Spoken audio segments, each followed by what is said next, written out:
Alright, what's going on, guys? Welcome back to the Evans Garage, and today I'm going to be installing a CB radio into Old Blue.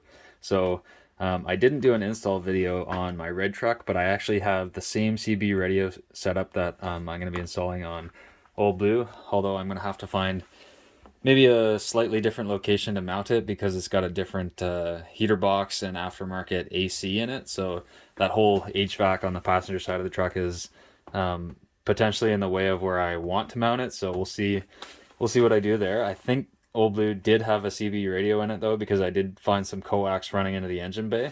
The CB radio that I have in the red truck is a Uniden Pro520XL, and it's been working great in the red truck, so that's why I'm choosing to use this one. It's a great little compact CB and it works awesome with the Fire Stick antenna. The way I'm going to be mounting it is using this Fire Stick mount. It's got a little L that can stick up in between the hood and the fender, and then it's got a special coax that runs back, and then I can cut and fit it to size or the right length. Then I've got a stainless spring that'll go on top of the antenna mount there, and then the only thing I'm missing right now is the antenna.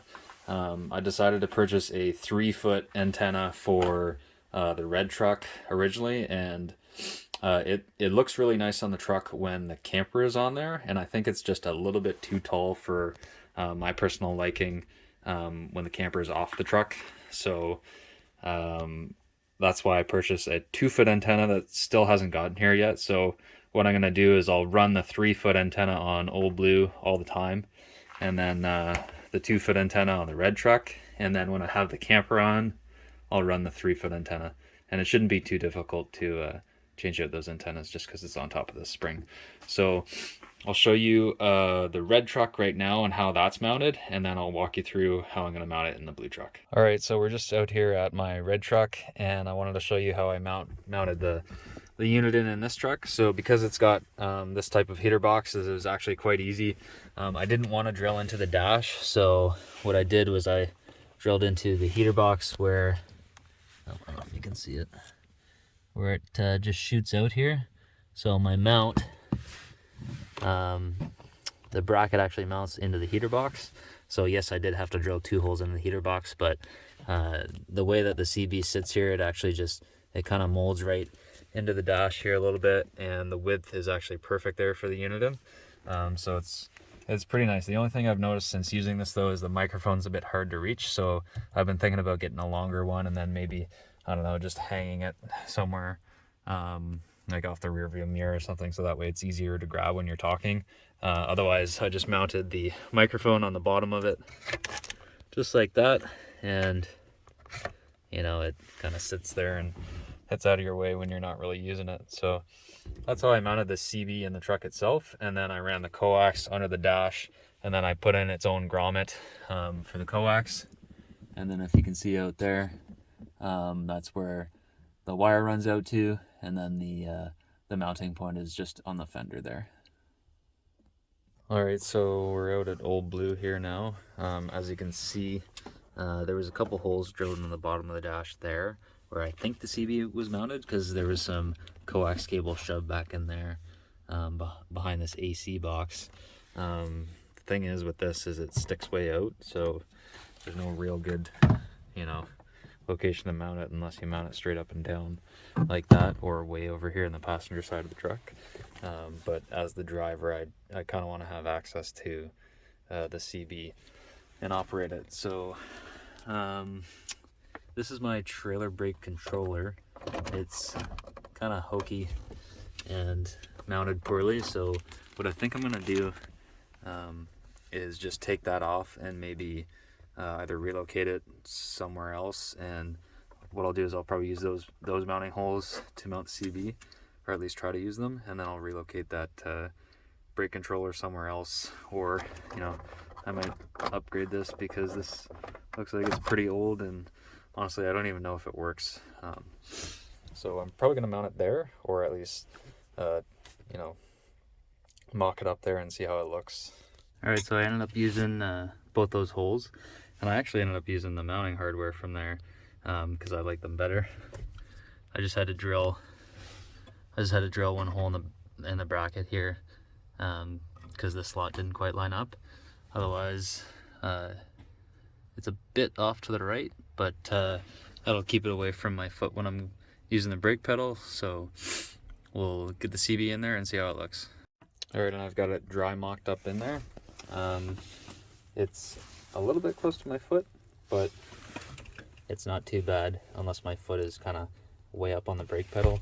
So it depends how you do your braking, but it's not in the way for me. So that'll work there. So now we'll get to the wiring. Note this one has a built-in fuse.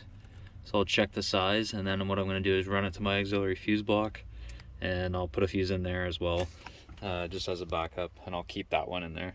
So I'll wire the power and the ground out to my auxiliary fuse block, and then we'll zip tie things up and find a place to mount the microphone, and then move on to the antenna mounting. Okay, and I just remounted my trailer brake controller on one of the screws to the fuse panel here. This one's kind of falling apart anyways. Well, I mean, luckily it hasn't cracked yet too much, but that's where I'm gonna remount my brake controller, and then we'll get to wiring the CB here. Okay, so I've hardwired in the CB. So I've got a ground going to my ground bus, and then I'm using a 3-amp fuse on my switch circuit, which means I'll only get power to the CB when my key is in the accessory position or the run position. So in the meantime, I'm running some more accessories. I'm gonna keep this open, and then once I've run all my accessories, I'm gonna put loom over all the wires going to my fuse block, and that'll neaten it up. All right, so I've got my stainless antenna mount here. I'm deciding on a location. I'm gonna do the same as I did in the red truck, and I pretty much butt it up against that where it starts to go up on the fender, and then I'll have access to drill straight down from the top without taking the hood off. So that's what it looks like there.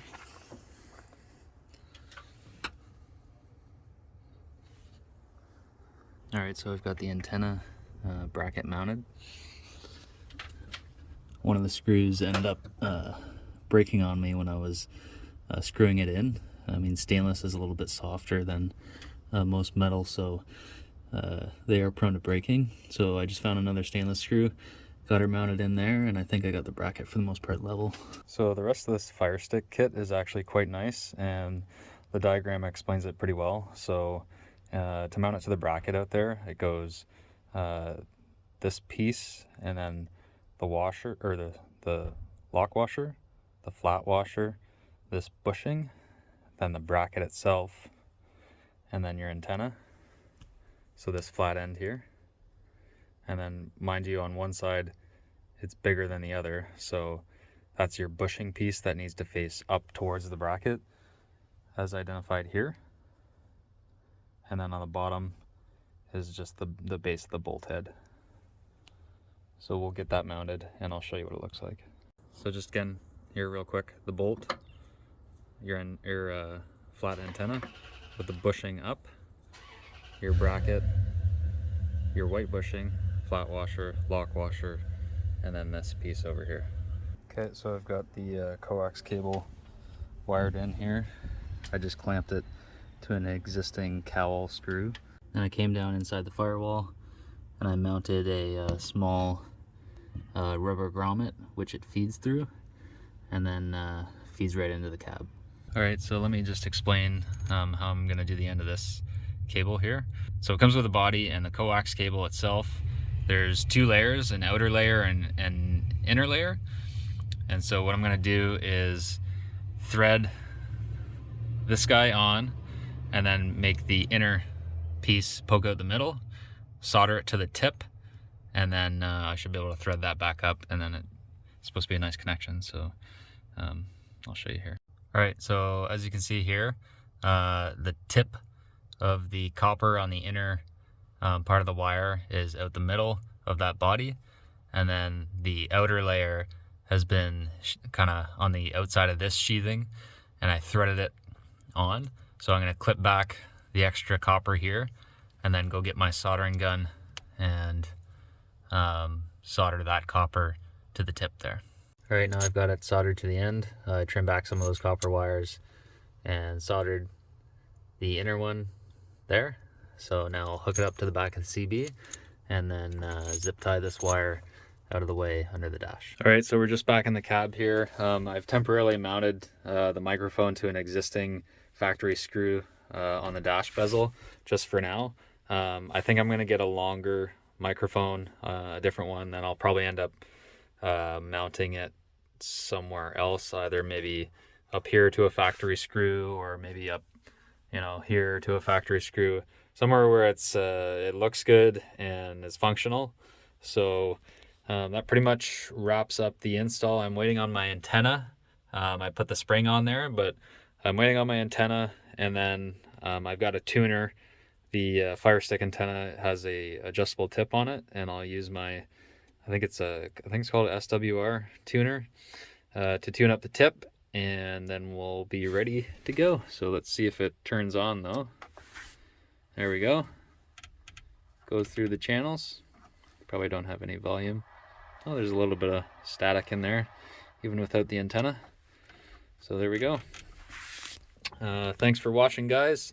Cheers, and hope this helps. I'll probably end up making another video maybe on how to tune the CB antenna so that way you get maximum performance out of it. Thanks for watching, guys.